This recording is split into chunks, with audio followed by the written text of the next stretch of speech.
If you're a pre-dental and you'll be taking the DAT soon, there's certain scientific tips and tricks that you can use to improve your test day performance and help you get a better DAT score. In this video, I'll be going through those different tips and tricks as well as other things that you can do to make sure your test goes as best as possible. Near the end, I'll also go through one tip that's gonna help you avoid what happened to someone when I was there on test day, which was having them get disqualified from taking their exam. If you're new here, I'm Dr. Andrew. I'm the founder of Predenting Dental School Admissions Advising, where we help you get accepted to your dream dental schools your first time applying. Before we dive into the exact tips, I wanna let you know that I created an absolutely free DAT guide that you can download right now at predenting.com/DAT guide. That's gonna give you a lot of other tips, tricks, and things to ace each section of the DAT that I wish I had.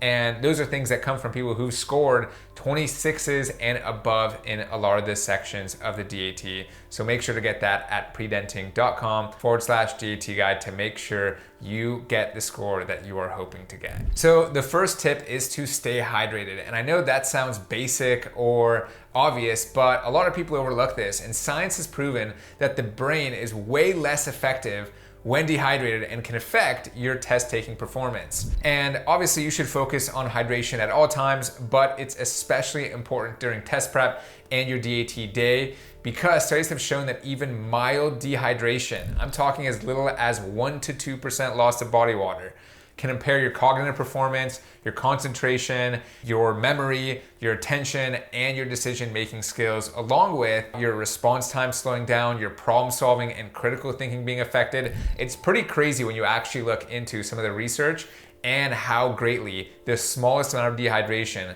can be affecting your performance and your brain. One of the things that I was actually surprised by was just how much physical coordination, motor skills, as well as perception, which are obviously very important for the PAT section of the DAT, get reduced when you're mildly dehydrated. Keeping with the health theme, the second tip is going to be to make sure to get a good night's sleep. And I'm not just talking about getting a good night's sleep the night before or even 2 nights before. And the reason why I say 2 nights before is because a lot of studies have shown that it's not always the night before a big performance where your sleep matters, but it's actually 2 nights before that affects it. And there's even some studies that have shown that it takes up to 2 weeks to make up for sleep deprivation. So whatever you do, within the 2 weeks leading up to your test day, try to avoid anything that's gonna affect your sleep quality significantly.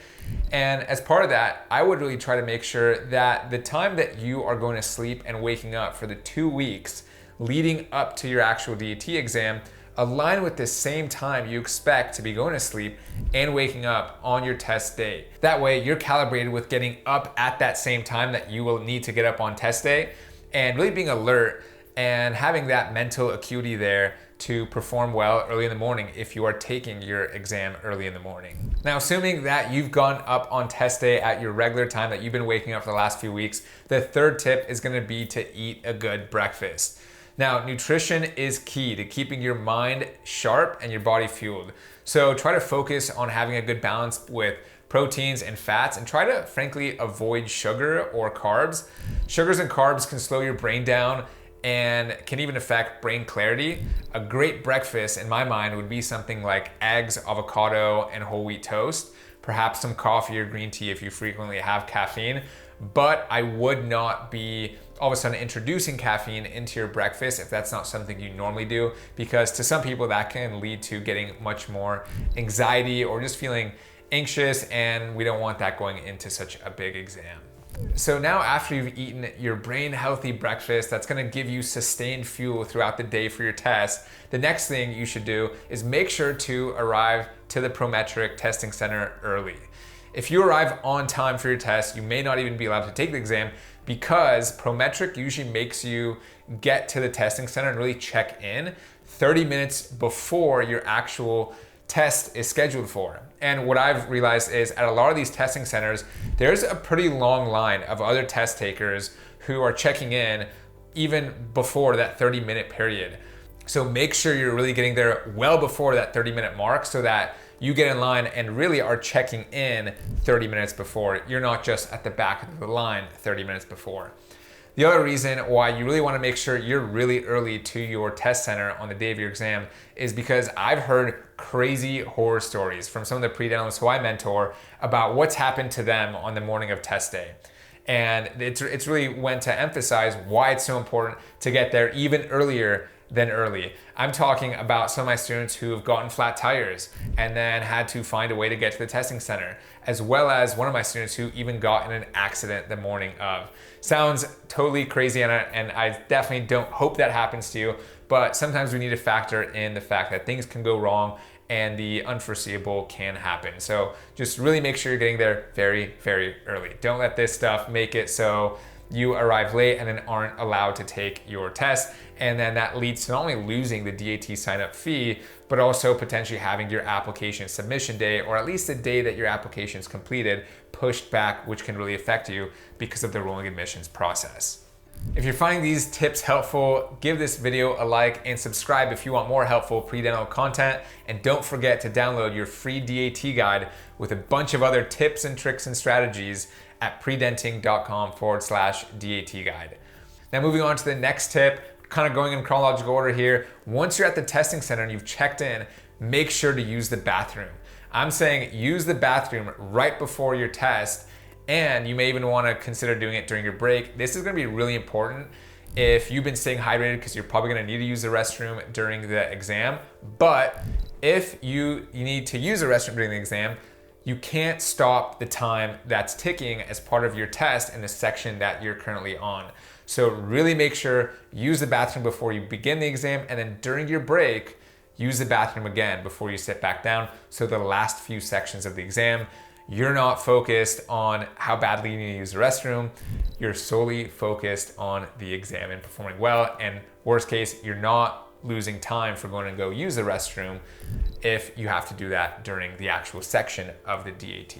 Another tip is going to be to use the tutorial period to breathe and calm your nerves. What I mean by this is at the beginning of your exam, you're going to have a period of time that's a tutorial.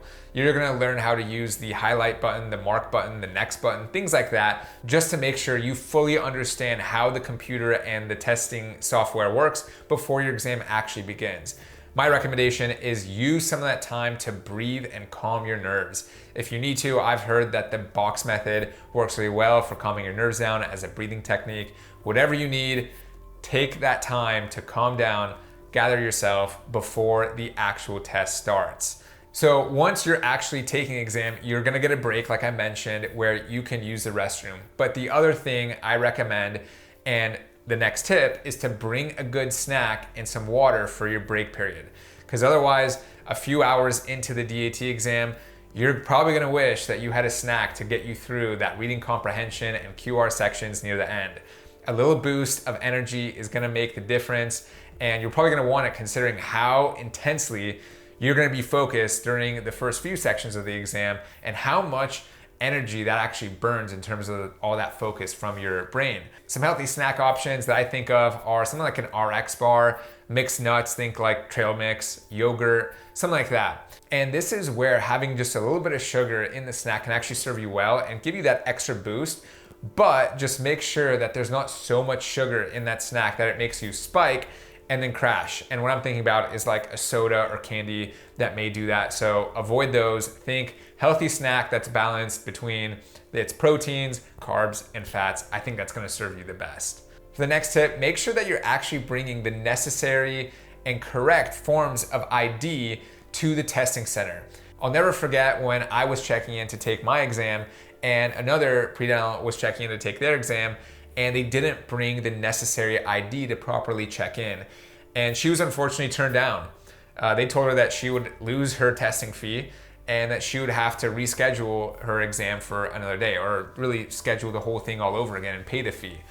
And the reason why she was turned down was because with the DAT at the Prometric Testing Center, you typically need to bring two forms of ID. One of those forms of ID is usually gonna be something like a passport, a driver's license, or an ID card that's issued by the government, has a picture of your face on it, and has a signature on it. And the second thing that you need is another form of ID that has your name and signature on it. And that can even be something like a credit card or debit card. That's what I used. And you just need to make sure that you sign the back of that credit card or debit card so it actually has your signature, because that's the criteria that they require. So make sure that you bring the necessary and correct forms of ID, double check it, triple check it to make sure you have everything you need as part of the DAT instructions email that was sent to you, so that something like this doesn't happen to you. And if you want to know 5 more tips that are going to help you out even more so that you are 110% ready for your test day, check out this next video.